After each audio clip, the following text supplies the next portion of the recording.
ചൈനയിൽ കഴിഞ്ഞ ദിവസങ്ങൾ വ്യാപകമായി റിപ്പോർട്ട് ചെയ്യപ്പെട്ട HMPV വൈറസ് ഇപ്പോൾ ഇതാ ബാംഗ്ലൂരിൽ കർണാടകയിൽ 2 കുഞ്ഞു കുട്ടികൾക്ക് റിപ്പോർട്ട് ചെയ്യപ്പെട്ടിട്ടുള്ള വാർത്ത വരുന്നുണ്ട്. ഒരുപാട് പേര് ഭയന്നു പോവുകയാണ്. കാരണം കേരളത്തിൽ അല്ലെങ്കിൽ ഇന്ത്യയിൽ ഇത് പടർന്നു പിടിക്കാൻ സാധ്യതയുണ്ടെന്ന്. ഇത് ഫസ്റ്റ് ഓഫ് ഓൾ അറിയേണ്ടത് ചൈനയിൽ ഉണ്ടായ കോവിഡ് പോലുള്ള ഒരു പുതിയ വൈറസ് അല്ല. ലോകമെമ്പാടും ഈ വൈറസിന്റെ സാന്നിധ്യമുണ്ട്. നമ്മുടെ രാജ്യത്ത് ഇന്ത്യ മഹാരാജ്യത്തും ഈ വൈറസ് ഉണ്ട്. കാരണം കടുത്ത തണുപ്പ് വരുന്ന സമയത്തും ഈ വൈറസ് പല ഭാഗങ്ങളിലും പൊട്ടിപ്പുറപ്പെടും. ഈ സീസൺ കാണുന്നതാണ്.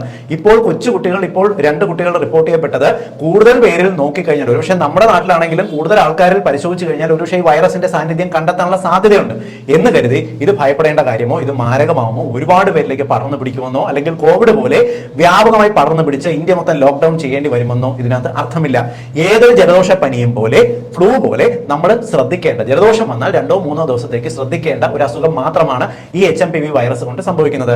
ഇത് ഉണ്ടായിക്കഴിഞ്ഞാൽ നമുക്ക് ജലദോഷം, തൊണ്ടവേദന, ചുമ, തൊണ്ടയ്ക്ക് ഇറിറ്റേഷൻ, കുത്തിയുള്ള ചുമയും പിന്നെ ശ്വാസം മുട്ടലും ഈ ഒരു രീതിക്കാണ് കാണുന്നത്. കൊച്ചുകുട്ടികൾ, വയസ്സായവർ, രോഗപ്രതിരോധ ശേഷി തീരെ കുറഞ്ഞവർക്ക് മാത്രമേ ഇത് അത്യാവശ്യം ചുമ അല്ലെങ്കിൽ ഒരു കടുത്ത ലക്ഷണങ്ങൾ തന്നെ കാണിക്കത്തുള്ളൂ. അല്ലാത്തവർക്ക് ഇത് യാതൊരു പ്രോബ്ലവും ചെയ്യത്തില്ല.